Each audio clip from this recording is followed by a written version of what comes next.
tal, amigos radioescuchas de Radio M12 a través de Radio UAP? Muy buenos días tengan todos ustedes. Soy Antonio Sánchez Ballinas, coordinador del programa Radio M12 que se transmite, bueno, para usted desde nuestra máxima casa de estudios, nuestra universidad, la Universidad Autónoma de Puebla. Aquí hacemos un ejercicio de libertad de expresión para todas y para todos, recordándole que ella la hacemos todas y todos en nuestra universidad.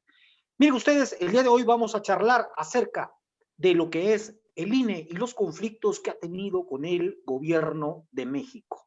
El Instituto Nacional Electoral, un organismo autónomo que de alguna manera ha tenido atribuciones que algunos han dicho sobrepasan sus funciones y que también ha hecho investigaciones que han resultado de alguna manera incómodas para el ejercicio de la libertad de expresión de acuerdo a lo que plantea el gobierno de nuestro país, que aseguran el Instituto Nacional Electoral intenta coartar la libertad de expresión. Y el INE dice, no es así. Lo que estamos haciendo es llevar a cabo lo que plantea la Constitución en el sentido de que ninguna institución de gobierno debe generar argumentos de carácter político que generen una tendencia a favor de uno u otro partido durante el proceso electoral que inicia, bueno, pues con las campañas.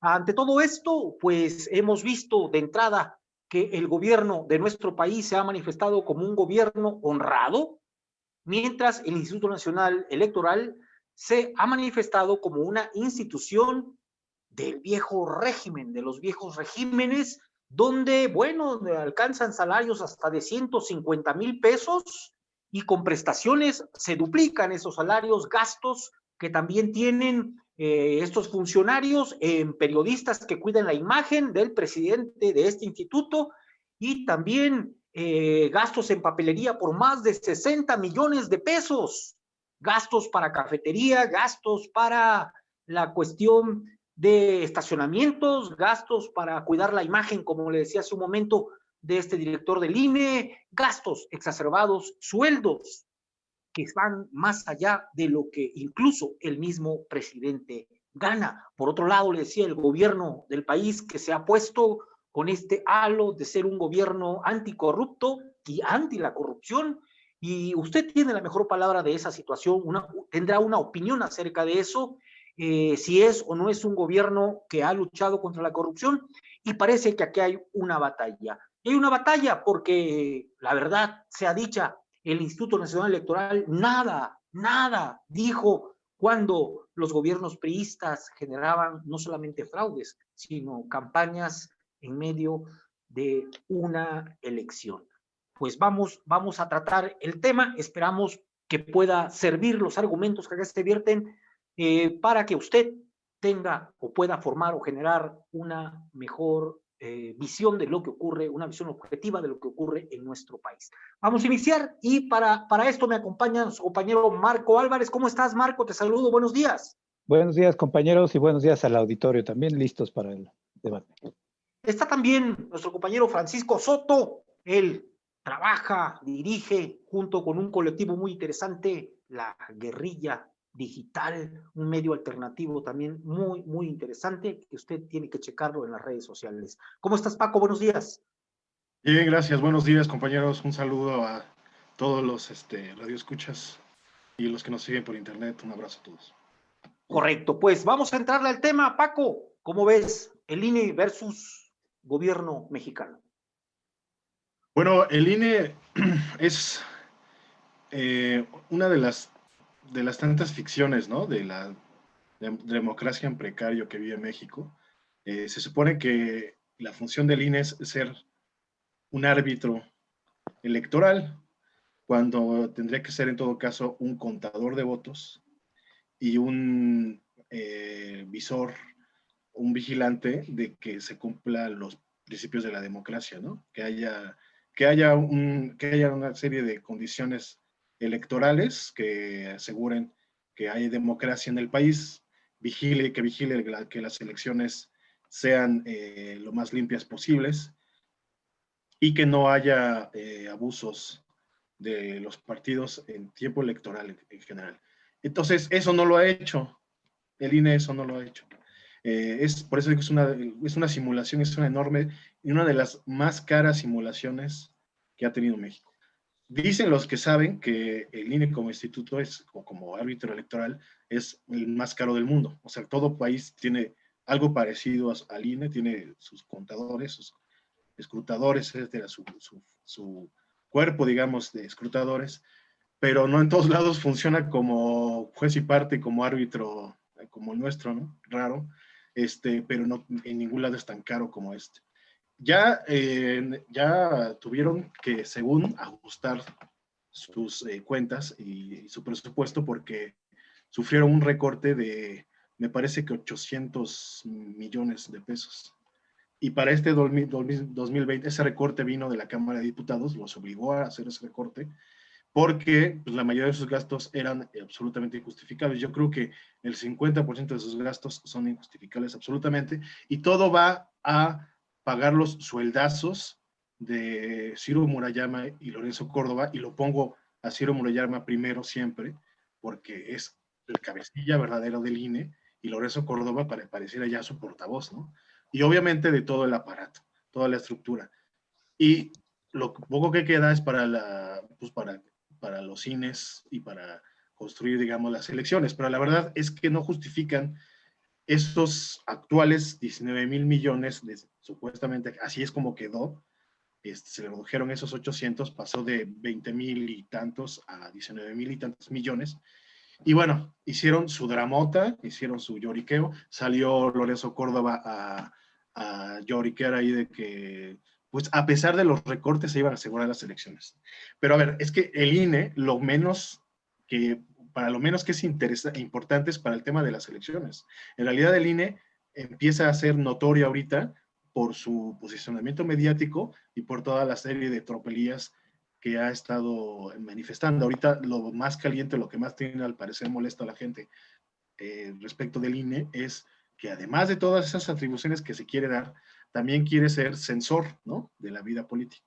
Quiere decir que se quiere meter a mordazar a tal o cual, y además pues quiere que prácticamente el presidente sea una figurita ahí, una especie de primer ministro que no pueda decir absolutamente nada, y no pueda expresar su libertad, no pueda hacer uso de su libertad de expresión. Entonces, pues hay que irnos desenmarañando, pero ya llega el momento de que como país nos tenemos que preguntar si necesitamos al INE. O sea, necesitamos definitivamente una institución, porque es una institución de corte electoral, pero realmente necesitamos al INE, así como está conformado, tan caro, tan inútil, tan desconfiable, tan corrupto, con personajes tan oscuros, con una conformación que te va a llevar automáticamente a la corrupción. O sea, ahorita la esperanza que teníamos era con la entrada de los nuevos consejeros, ¿no?, que según venían siempre dicen, es que siempre vienen de la gente, ¿no? Siempre vienen del pueblo. No, no es cierto, no vienen del pueblo, casi todos son representantes partidistas, expartidistas, y esa teníamos la esperanza, y resultó que inmediatamente estos nuevos consejeros se fueron acomodando a las tendencias, a lo que les convenía, y pues se vino abajo esa esperanza, ¿no? Hicieron muy cardíaca la negación de partido a Calderón, o sea, todos temíamos que le fueran a dar el registro a Calderón cuando tenía un montón de irregularidades, entre ellas básicamente no podía demostrar de dónde venía su financiación, y salió que su financiación venía de muchísimas figuras religiosas y sectas. Entonces, se supone que en la ley eso no se puede, tú no puedes financiar un partido desde espacios religiosos, ni tampoco puedes hacer ahí acarreo. Bueno, hicieron acarreo, financiaron, y además utilizaron métodos ilegales como una aplicación ahí toda cucha, que no sabías nada de ella, y que además la misma aplicación, Clip, decía si tú leías su instructivo, decía, no se puede utilizar para financiar partidos. Y la utilizaron, bueno, por un voto, y le dan el registro. Pues no se lo dieron, pero por un voto se lo dan. Quiere decir que pues fue más bien presión, estuvieron presión y presión a la gente, y bueno. Entonces, bueno, pero esa es una que ganamos, entre comillas, pero pues bien cardíaca, porque los intereses están gruesos, ¿no? Están fuertes. Marco Álvarez, pues ¿Cómo ves, no, esta situación que estamos viviendo con el INE y con el gobierno de México, con el gobierno de Andrés Manuel López Obrador, Marco? Pues este tema está bien interesante, hablando de lo que, para empezar a discutir o seguir discutiendo qué demonios es esa democracia, que en realidad pues, estamos en una democracia de un sistema determinado. Y entonces es bien interesante ver cómo, bueno, ahorita es una discusión, creo yo, muy coyuntural, pero que tiene mucho fondo histórico. Y de hecho, bueno, quienes más se han apropiado, yo creo que del tema, sí es gente de derecha. Si nosotros vemos a gente, la narrativa que nos inventa la gente como María Amparo Casar o José Goldenberg o el mismo Enrique Krause, por ejemplo, pues siempre hacen el énfasis en que este sistema tiene, digamos, es imperfecto, ¿no? De entrada, porque no había métodos para contar, para darle legitimidad, para dar certeza, etcétera, y que ellos, su historia, su narrativa, así que parece un cuento de hadas capitalista, en realidad nos dicen que es como un largo trayecto, ¿no? Así desde casi como de una democracia primitiva, donde había pues, una bola de salvajes que no sabían ni por quién votaban y otra bola de salvajes que le robaban el voto, hasta llegar a lo que es hoy el INE, ¿no? Y entonces siempre salen con esa cuestión de que los ciudadanos, dicen, por ejemplo, hay frases preciosas, ¿no? Que dicen, los ciudadanos hacemos la elección, ¿no? Porque tú ves a tu vecino que está ahí en la casilla y tú ves ahí a tu vecino, a tu compadre que está contando los votos o tú mismo. Y entonces, y dicen, este sistema, este andamiaje institucional nos ha costado mucho, ¿no? Y entonces es como un triunfo de algo como aparte del poder, ¿no? Y entonces es ahí donde yo recuerdo que en otro programa, bueno, obviamente esa es muy cuestionable, esa visión, ¿no? ¿Por qué? Pues porque nos pinta un modelo completamente, un cuento de hadas, de un sistema, que es ahí donde yo voy. Todavía no me voy a meter a la narrativa que trae el supuesto nuevo régimen, ¿no? Que decimos de la cuarta transformación. Yo sostengo, y me voy a salir de esta dinámica coyuntural nuevamente, pero bueno, primero vamos a ese lado, ¿no? De que lo discutíamos en otro programa, que decíamos, es muy curioso que si lo vemos a nivel sistémico, es algo, digamos, que no tiene una solución tan bonita como nos lo dicen, porque por un lado, vemos como en todas nuestras sociedades capitalistas, vivimos en una sociedad capitalista en donde todo se mercantiliza. Es una de las características del capitalismo, ¿no? Donde todo lo que es un valor, lo que es la ética, lo que es cualquier cosa cultura, lo que es participación, todo digamos, chupado por métodos de mercantilización. La política no es la excepción. Entonces vivimos, o sea, como que si lo vemos teóricamente, hay una gran contradicción entre la realidad y el discurso. Por un lado, vemos un sistema que se descompone cada vez más, donde hay cada vez más pragmatismo, ¿no? Donde cada vez hay una propaganda, un marketing político que es el que cuenta más, ¿no? Y que todos lo utilizan, una encuestología, ¿no? Que todo mundo también así como que lo fetichiza, ¿no? Porque hay una mercantilización y porque todos ganan con esos mecanismos.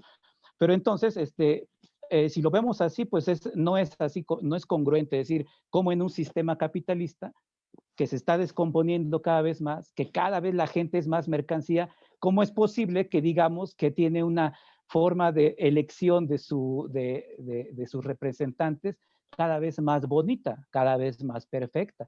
Y entonces es ahí donde viene toda la historia, ¿no? Y vemos que en realidad es ahí donde el fondo histórico empieza a aparecer y donde vemos que todo lo que es desde el 1900, bueno, ahí tiene su historia, pero vamos a ver, desde 1946, por ejemplo, todo cambio digamos, todo este cambio que ha habido en las leyes, las reformas políticas, las reformas electorales, siempre son más la superficie. Lo que hay de fondo es una lucha de clases y una lucha política. A veces la lucha de clases no se expresa tan fuerte, ¿no? De los verdaderos opuestos. A veces son pugnas entre el poder. Por ejemplo, en 1946, cuando Ávila Camacho empieza a hacer la ley federal electoral, pues es porque viene de una bronca progresísima de las elecciones del 40, ¿no?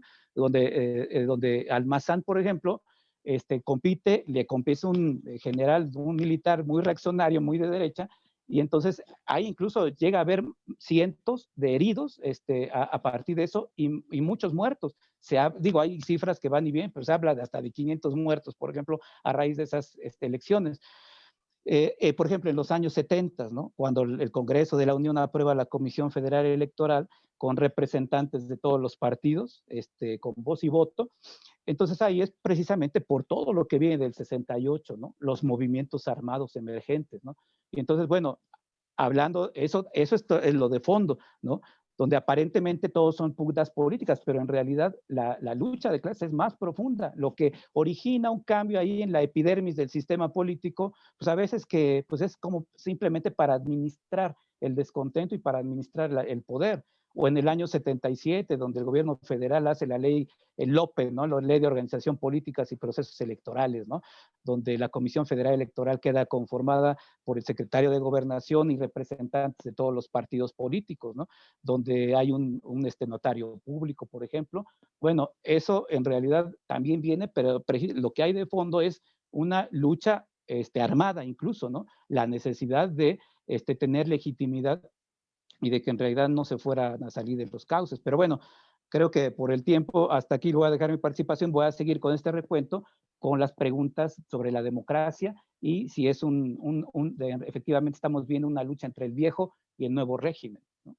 Correcto, correcto, Marcos, lo que hemos planteado, hemos contextualizado en la actualidad lo que es el INE, y bueno, Marcos también nos ha abierto el panorama en términos históricos y ha puesto en la discusión un nuevo elemento, es decir, la institución del INE no está hecho gracias a solo reformas políticas, sino a una lucha popular que ha venido cada vez más impulsando la generación de un proyecto democrático en nuestro país, que a veces se ha visto apagado justamente por estos partidos políticos que no se han puesto a la altura de lo que el pueblo necesita. Vamos a un corte y regresamos.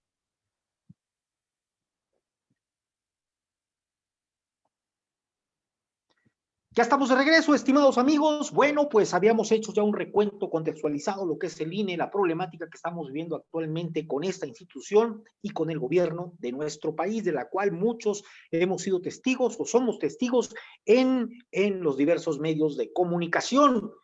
Ahora, pues vamos a darle una vuelta también a esta problemática aquí en Radio M12. Francisco. Sí, la verdad es que es un gran mito, y como mito pues hay que desnudarlo, desenmarañarlo. Y sí, por supuesto que tendría que ser el heredero de una historia de cambios y de transformaciones de esta institución, pero la realidad es que termina siendo o sea, más que un mitote, o sea, un rollo que ya nadie se lo cree. A ver, por ejemplo, sí siente uno el fuego el fuego de la democracia, ¿no? Sí siente ese romanticismo en los momentos de las elecciones, como dice Marcos, estás ahí con tu primo, tío, vecino. A mí me tocó ser secretario de casilla en las elecciones de 2006, una de las más cuestionadas, a mi parecer fraudulentas. Y entonces sí sientes eso y sí te la crees cuando estás ahí contando, porque pues yo digo que es como una obra, como un acto teatral, ¿no? O sea, a ver, las elecciones realmente se deciden en los pasillos y en las cúpulas, pero entonces hay que decirles a los mexicanos que no, que se eligen democráticamente con nuestro sistema directo, ¿no? Que tanto amamos y tanto aplaudimos, un voto por persona, ¿no? Voto por voto, etcétera. Y yo me acuerdo que cuando fui secretario terminó la votación, obviamente la terminamos prácticamente todos los de la mesa bajo protesta por todas las irregularidades que habíamos visto. Nos pasaban papeletas de dobles, veíamos gente que no estaba en el padrón, pues algún vecino que otro me dijo, pues es que este güey del padrón, ya está muerto desde hace como 10 años, lleva muerto. Y aquí dice que votó, ¿no? De los observadores de partidos, y cagadamente, perdón, que no eran ni siquiera del PRD ni nada, era un panista, ¿no? Entonces, bueno, si hasta en el PAN se enojan, y entonces te das cuenta que es como este montaje, pero que ni siquiera es tan sofisticado que pueda pueda engañar también. Y luego, ya llevando el paquete electoral, terminadas las elecciones, recoges, haces el conteo, todo el rollo, llevas el paquete electoral al INE, al INE local, y te corren. O sea, nosotros nos corrieron. Al presidente ya me dijeron, ya, hasta aquí. O sea, ustedes nada más tienen que entregar. Y no es cierto. En la hoja que nos dieron, de toda la capacitación que tomamos, nada más para hacerle, para hacer el teatro, o sea, una burla, ¿no? Nos dijeron que nos teníamos que quedar hasta que terminara el conteo en el INE, o sea, hasta las 6 de la mañana, ¿no? El presidente al menos. Nos corrieron, se quedaron con los paquetes haciendo lo que se les dio la gana. Y fue la elección del 2006, la elección más cuestionada de estos momentos. Entonces, yo siento que es eso, o sea, es como hacerle el juego de la democracia. Luego, sus representantes, ¿quiénes son en realidad los líderes del INE? Porque pues uno dice, no, es que es una institución autónoma, ¿no? Yo ya ni siquiera tendría el cinismo de decirle así. Porque ¿quién es Lorenzo Córdoba, por ejemplo? Lorenzo Córdoba es un licenciadillo de ahí de la UNAM, de Derecho, que se hizo famosillo, se empezó a posicionar ahí, porque armó un observatorio electoral, me acuerdo yo, más o menos me acuerdo en el 2012, se sonaba mucho el tipeje porque había hecho un observatorio, obviamente con todos los del 11, ¿no? Con todos los chipocludos, ¿no? La casa y entonces, era la locura porque estaban observando las elecciones, ¿no? Y además un doctor que dio un doctorado en Italia, no sé qué. Y bueno, te das cuenta desde esa época te dabas cuenta quiénes eran los amigos de Lorenzo Córdoba. O sea, todos estos pseudopolitólogos, pero estaba detrás evidentemente el PAN y estaba detrás el PRI de él. Entonces, viene y luego Ciro Murayama, que según representa pues ya sabes, ¿no? A los colectivos y según andan todo ese rollo social y la chingada. Y todo el mundo sabe que Ciro Murayama, bueno, de entrada, ¿con quién no ha comido Lorenzo Córdoba? ¿Con quién no ha comido Ciro Murayama? O sea, ha comido con Calderón, ha comido con representantes de los partidos, con los líderes de las cúpulas partidistas. O sea, bueno, ya no hay que preguntarse con quién ha comido, la pregunta es con quién no ha comido. Y se supone que estas cabezas del órgano electoral, el árbitro electoral, tendrían que ser absolutamente neutrales, no tendrían que tener ninguna conexión con el partido, tendrían que provenir, se supone que del pueblo, del estrato ciudadano, ¿no? Pues ya sabemos que aquí en México, ciudadano significa ONGismo, significa ACES, significa todas estas tentáculos de los partidos y de los grupos empresariales que simplemente abren fundaciones y fregadera y media que ahorita están seriamente lesionados en la 4T porque pues ya dejaron de mamar del erario. De ahí, por ejemplo, nos podemos preguntar por qué está tan molesta Elenita Poniatowska, pues porque su fundación pues ya de dónde va a salir la lana, ¿no? Entonces, bueno, sin desviarme a lo que voy, es que, ¿cómo puedes tú, la cabeza del INE, ya no la estructura base, cómo puede ser que los representantes del INE estén relacionados con todos los partidos posibles y que los consejeros que se van anotando, todos tienen un pasado priista, panista? Muy pocos de los que llegaron ahorita, realmente están haciendo su trabajo. Yo creo que nada más un consejero, pues más o menos, ¿no? El que criticó a Lorenzo Córdoba, a veces Saldaña, pero fuera de ahí, realmente no tiene ningún tipo de asidero democrático, nadie los conoce, el pueblo no los elige. Entonces, cuando tú dices autónomo, pues más bien tendremos que decir discrecional, ¿no? Y en todo caso, partidista, o sea, son representantes partidistas simplemente en una figura teatral que no beneficia a nadie. Y ahora, por ejemplo, ahorita ya están haciendo famosos porque quieren, ya sabes, quieren amordazar por ejemplo, quieren amordazar a Noroña, ¿no? Es un tema irrisorio, pero oye, le puede pasar a Noroña como le puede pasar a cualquiera, ¿no? A cualquiera. Y sobre ese tema, Marco, perdón, Paco, más adelante voy a requerir tu opinión. Marco, te escuchamos.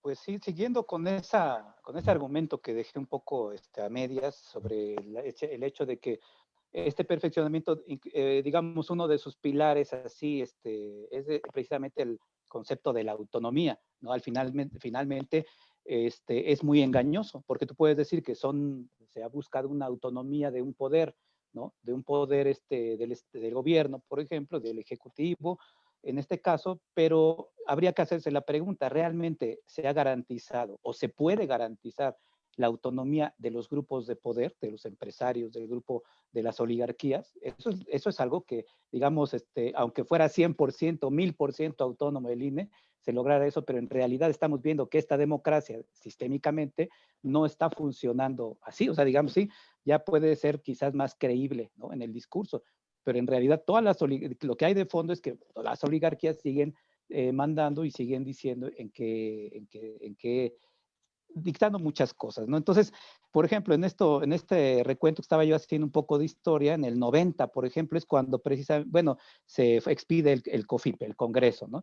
Y todo sale de los partidos políticos, al final de cuentas, dice, y se ordena la creación del IFE, donde se da imparcialidad, certeza, etcétera, etcétera, donde el secretario todavía del Consejo General todavía era el secretario de Gobernación, pero ya metieron los 6 consejeros magistrados propuestos por el presidente y aprobados por la Cámara de Diputados. Había 2 diputados y 2 senadores en el Consejo General y un número variable de representantes de partidos. O sea, el cuento es así como que poco a poco fuimos metiendo a gente ciudadana, ¿no? Primero fue el puro gobierno, luego fueron los partidos políticos, ya era más democrático, y ahora ya después fueron los consejeros. Digamos, la cúspide de y claro, el 1990 tiene que ver directamente con el 88, ¿no? Y esa ruptura tan fuerte y esa irrupción popular tan fuerte, que era mucho más allá que Cuauhtémoc Cárdenas y que la corriente democrática del PRI. Ahora, en el 94, otro pequeño detallito, pues el estallamiento zapatista, ¿no? Entonces ahí también hay una crisis política, y entonces es donde aparece en el 94 el tema de los consejeros ciudadanos propuestos por los partidos y donde ya iban a ser mayoría dentro del Consejo General del IFE, y que incluso iba a haber observadores internacionales. No es casual. Precisamente en el 94, pues, o sea, el levantamiento zapatista logra poner en la discusión del mundo, ¿no? Ese levantamiento, ¿no? Entonces, pues no es casual que también eso, como que la medida así era como decir, bueno, pues ahora te vamos a dar, pues hasta en las elecciones, observadores internacionales. Ya en el 96 se elabora el nuevo COFIPE, se refuerza la autonomía del Ejecutivo, supuestamente.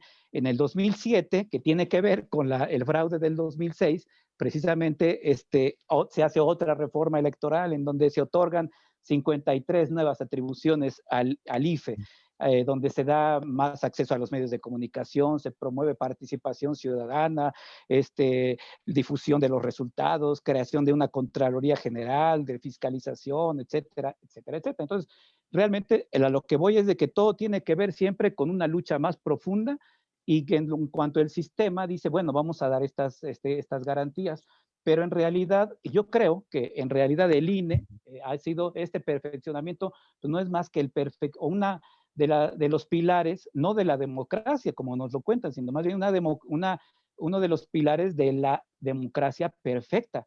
Y yo sostengo que seguimos en esa democracia perfecta. Y yo sostengo que todos le siguen entrando, ¿no? Porque, bueno, ahí ya viene el otro argumento. Quizá ya en mi tercera intervención voy a tratar de amarrar estos argumentos para seguir haciéndome esta pregunta, ¿no? Si realmente, cómo lo estamos visualizando, o si realmente el discurso de la 4T en contra del IFE o del INE en este caso, no carece de una profundidad histórica, y quizás no es lo mismo, porque vivimos en una época en la cual todavía se siguen dando una democracia llena de trampas, subterfugios, simulaciones, encubrimientos, y donde todos los partidos le están entrando. Yo pregunto, ¿realmente hay transparencia en los partidos? Pero bueno, ese sería, digamos, ya para amarrar en mi tercera participación, si es que nos da tiempo. Sí, claro. De hecho, por ejemplo, no creo verdaderamente que haya partido que no le esté entrando a la simulación, a la manipulación. Bueno, concretamente en Puebla se empiezan a ver ciertas cuestiones de otorgar candidaturas a ciertos personajes. Se decía hace un rato, ¿no? Pues ya nada más falta la torta, el frutzi similares y conexos, ahora que están de moda también los cubrebocas, y parece ser que Morena, como el PRI, como el PAN, como todos los partidos políticos, están realmente generando una actividad electoral similar a la que veíamos anteriormente, una actividad electoral que de alguna manera pues, no está todo este esfuerzo porque de alguna manera todas las reformas que el INE ha tenido no han sido gratuitas, ¿no? Es verdad que están dentro de un sesgo, de un sistema que de alguna manera intentas perfeccionar de alguna manera sobre las cuestiones de las elecciones, pero que también todas sus reformas han tenido o han sido parte de una lucha ciudadana en diversos espacios. No ha habido de ninguna manera que estos avances, no se puede considerar de ninguna manera que estos avances que ha tenido el INE o las estructuras electorales en nuestro país sean gratuitas. Definitivamente no. Desde los fraudes del 88, que generó más de 600 muertos posterior a la lucha electoral, hasta nuestros días, donde vemos que las instituciones, esa institución específicamente el INE, que se ha venido generando de alguna manera con también la lucha ciudadana, hoy es una de las instituciones más elitistas, más caras y menos fructíferas para todos. Y hoy intentan atentar o están atentando contra la cuestión de la libertad de expresión, que dicho sea de paso, independientemente de que lo que tenga que decir el presidente beneficie o no a un partido político, en este intento de adivinar lo que va a ocurrir, el INE está tratando de generar una censura que creo que no debemos permitir. Esa es mi perspectiva. Vamos a un corte, estimados amigos, y regresamos.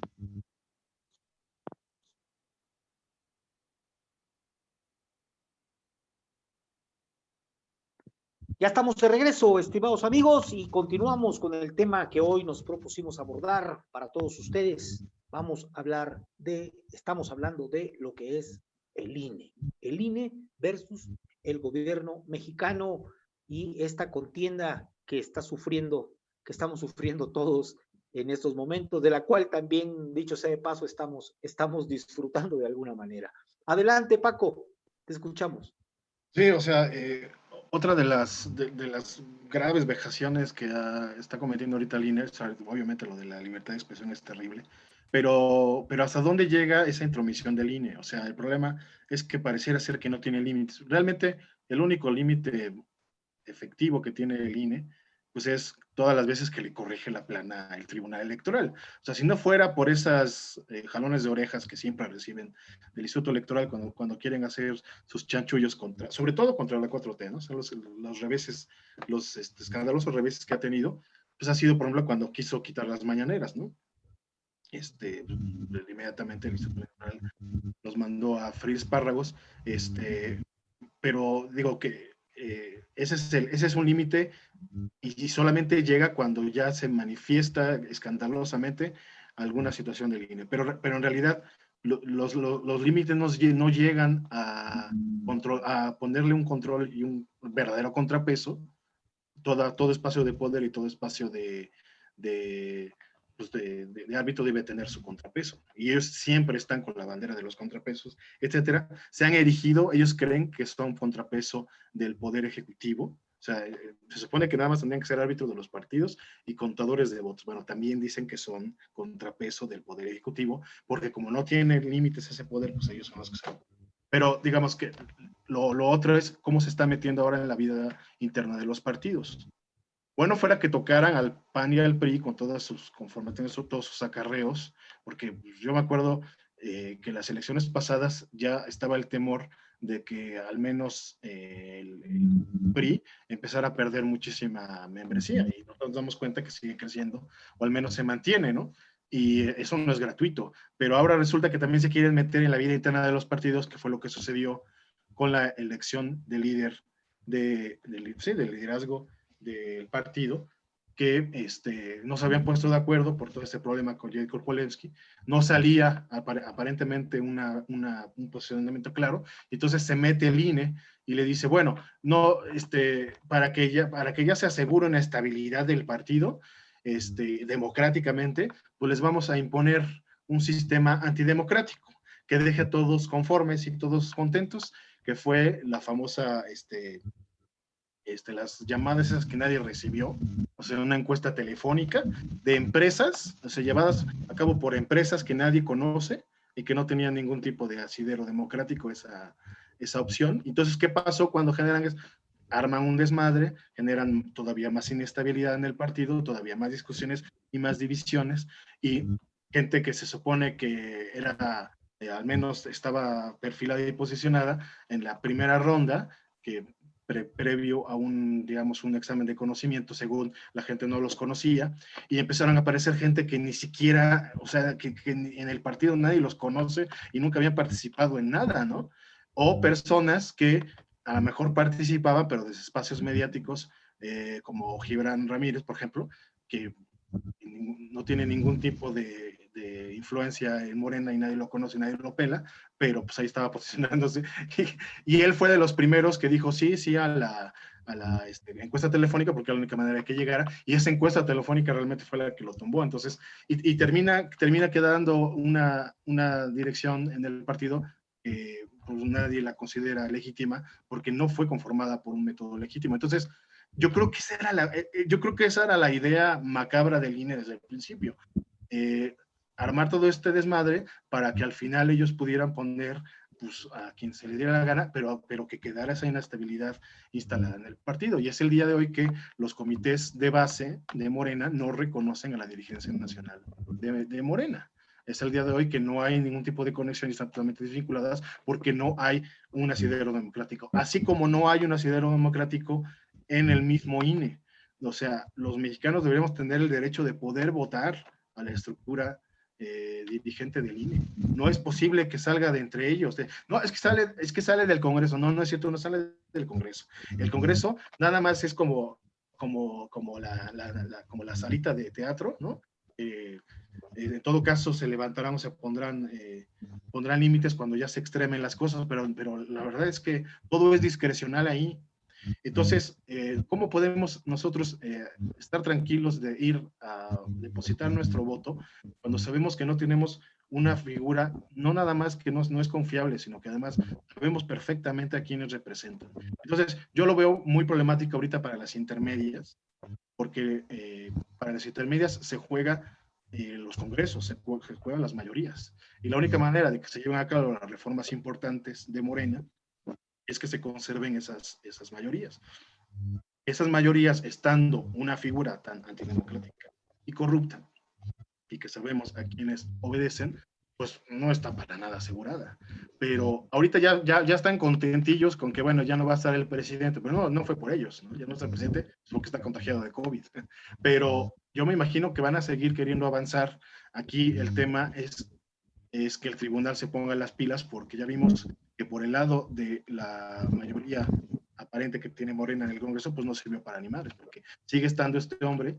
La lucha es que para llegar a las intermedias no estuviera ni Ciro Córdoba, ni Lorenzo Córdoba, ni Ciro Murayama, porque evidentemente son los cabecillas de todo esto, y se les pasó el tiempo y no lo lograron. Ahorita ya Noroña ya hizo su juicio político, no sé qué, inició un juicio político contra Lorenzo Córdoba, porque lo mandaron a tomar cursos de género, ¿no? Para que no insulte a las mujeres, porque ahora es un misógino. Porque le dijo a una contendiente, a una de sus enemigas políticas, le dijo que era una bocona. Y ahora resulta que eso es un crimen de odio casi, ¿no? O sea, crimen de género electoral, ¿no? Perdón, político. Entonces, bueno, entonces ya no se puede decir absolutamente nada en las discusiones. Se tuvo que disculpar, ¿no? Al final de cuentas, Noroña sí, se tuvo que disculpar, pero van a terminar mandándolo a los cursos, vas a ver. O sea, dice, no, es que yo si los tomo, estaría asumiendo que recaí en esas conductas, y bueno, tuvo que al final terminar dando las disculpas, y lo único que lograron con eso, pues es que se posicionara más el Noroña, porque ahora es el perseguido del INE. Entonces, te digo, es teatro, o sea, realmente estamos en un nivel de teatro absoluto, ¿no? Y está bien que avance ese juicio político. Nosotros lo que proponemos desde Guerrilla Digital es que esa estructura, esa institución, se tiene que tirar. Que tenemos que, pero no modificándola, digamos, estéticamente, haciéndole ahí una chainedita, no, se tiene que destrozar de cabeza a los pies y reformarla absolutamente, llamando a una asamblea electoral. Sí, es que no queda de otra. O sea, no tienen límites y no se van a autolimitar ellos mismos. Ya lo vimos con las Están locuras cumpliendo en una función partidaria soterrada y eso implica darle el paso a los partidos políticos contrarios al gobierno actual, ¿no? Yo nada más concluyo con esto. En cualquier país, si el representante de una institución electoral se le viera comiendo con las cúpulas de los partidos, es el momento en el que renuncia. En cualquier país. Bueno, pues gracias, Paquito. Te escuchamos, Marco. Adelante. Pues yo creo que aunque se destrozara el INE y se hiciera, digamos, el problema que yo veo es de que el nuevo régimen, entre unas comillas muy grandes, pues de hecho ya son beneficiarios también de una democracia muy podrida, ¿no? Entonces, ese es el pequeño problema, o sea, porque una cosa es que obviamente como en sus luchas interburguesas, pues claro, tienen broncas con los que detentaban directamente o los achichincles responsables directos, pero en realidad la estructura como tal, y ahí nada más yo les dejo la pregunta, o sea, por ejemplo, yo nada más les voy a poner 3 casos. ¿Cómo es posible que, o sea, casualmente se les da este maldito sistema, les da la autorización a partidos nuevos, precisamente, de El Baester Gordillo, redes sociales progresistas, Pedro Aces, ¿no? Y Partido Encuentro Solidario, que realmente hay quien le dio alas, pues fue Morena o sea, Morena creó monstruos, ¿no? Y entonces ahorita pues se le revierte, ¿no? Por entrar en ese juego de la democracia podrida, pues claro, entonces ahorita, y el PES, por ejemplo, tiene de candidatos, ahora va a tener a Jorge Hangron, por ejemplo, en Baja California, ¿no? O sea, no estamos hablando ya de que se le chispoteó y de que pusieron a alguien ahí inepto, ¿no? Sino que yo a lo que voy es de que todos los partidos políticos están funcionando. Yo creo que, y no, por ejemplo, ahorita Paco mencionaba que cómo era posible que Lorenzo Córdoba se estuviera viendo con dirigentes de los partidos, ¿no? Bueno, pues uno de los con los que se vio el oscurito, pues fue precisamente Mario Delgado, ¿no? Y Mario Delgado, pues ya nadie dice nada, o sea, ni el PG dice, oye, pues eso es ilegítimo, ¿no? Pues ya es legítimo, ¿por qué? Pues porque el PG también le entra ya al juego de la democracia burguesa, o sea, hasta ciertos límites, ese es el problemita que yo veo, de que esa democracia burguesa establece y controla en realidad no la corrupción, o sea, no la ataca, sino en realidad dice hasta qué límite, ¿no? Y por eso precisamente no, incluso deciden las oligarquías, históricamente todavía hay mucha gente que incluso dice, pues es que ahora sí van a dejar, ahora sí dejaron llegar a Andrés Manuel López Obrador, por ejemplo, ¿no? Y entonces ahí la duda histórica es por qué no lo dejaron llegar en 2006, 2012 y lo dejan llegar en 2018, es otra cosa. Y también vemos que las alianzas, digamos, hay alianzas que, digo, ya no pueden negar Morena. En todos los estados tiene alianzas con grupos del viejo régimen y que están ligados al crimen también organizado, si lo vemos bien, al paramilitarismo en Chiapas, por ejemplo, ¿no?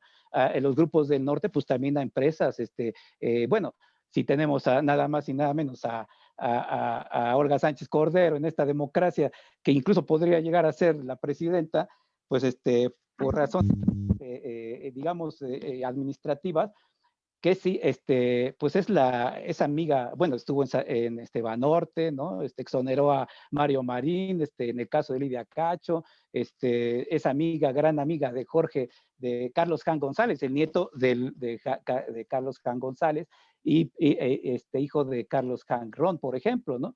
Y entonces, si nosotros vemos, yo creo que todas las oligarquías están metidos hasta el tope en los partidos políticos, ¿no? O sea, todos esos candidatos que vemos que son títeres y de que no sabemos de dónde los sacaron, pues es porque hay un espacio de poder que los está imponiendo y que se los impone a Andrés Manuel y que se los va a imponer a Jacob y que se los va a imponer a Mario Delgado y al que me pongan. Entonces, el problemita es ese, ¿no? Y el problemita es de que no hay transparencia en los que se dicen, o sea, está bien, podemos llevar a la cárcel a Lorenzo Córdoba, yo estoy de acuerdo, voto por verlo en la cárcel, a Ciro Murayama, está bien, pero realmente en Morena hay transparencia. En Morena, ¿cuántas veces no nos decían, pues este es dinero del senador Bartlett, ¿no? Y de quién sabe quién más, y así decían, ¿no? Y sabemos que sí, o no hay dinero de Manuel Velasco, alguien va a negar que no hubo dinero de Manuel Velasco, por ejemplo, o de un montón de oligarcas de todo el país. Entonces, en Veracruz, en Guerrero, en Baja California, en todos lados de todos estos los que están en el Consejo de Asesores. Entonces, el problema es ese, lo que esta democracia en realidad está funcionando y ya se chupó a Morena también. Entonces, Morena está imposibilitada de hacer nada. Y si ustedes lo ven, ¿qué propone Morena? O sea, está bien, podemos llevar y colgar o a llevar al Cerro de las Campanas a que ustedes quieran, pero en realidad, ¿qué modelo se está proponiendo? No hay un modelo nuevo que donde digan va a haber democracia interna, pues porque saben que dentro de Morena también pues hay un montón ya de delincuentes, ¿no? Y un montón de corruptos y gente que estaba en el PRI hace 24 horas o que incluso tiene cuentas con la justicia. Entonces, el problemita es ese.